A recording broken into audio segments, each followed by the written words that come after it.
At first glance, it seems strange that most commercial aircraft do not fly straight across the Pacific Ocean.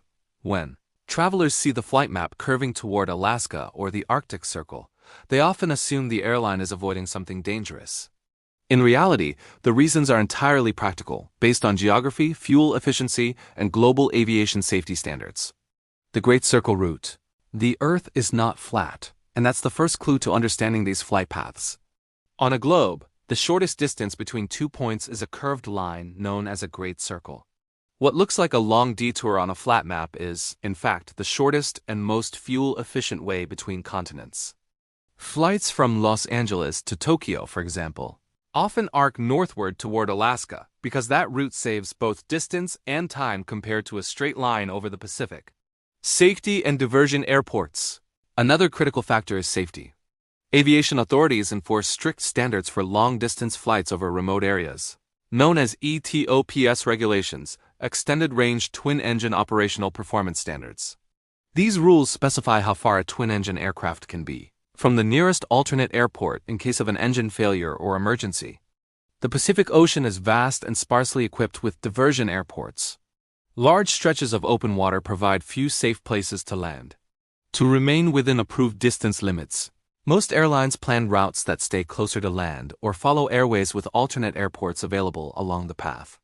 This makes Arctic or northern routes not only shorter but also much safer in case of an in-flight emergency.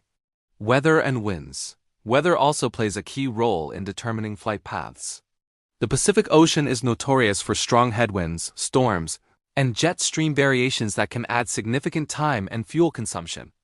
Northern routes often allow pilots to catch more favorable winds, while also providing opportunities to reroute quickly if conditions change. Flying over the Pacific may look convenient, but it can expose aircraft to prolonged turbulence, strong crosswinds, and fewer options for deviation. Economic efficiency. Fuel economy drives every modern airline decision.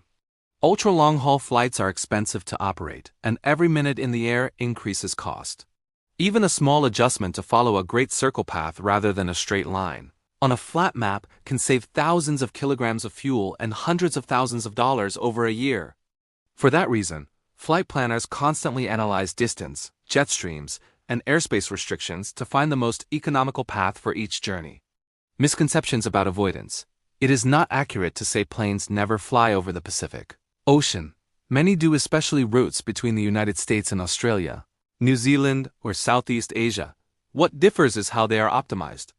Flights tend to avoid deep central areas of the Pacific, where there are few alternate landing options or support facilities. The goal is not avoidance of danger, but optimization for distance, safety, and efficiency. Human and geographical realities.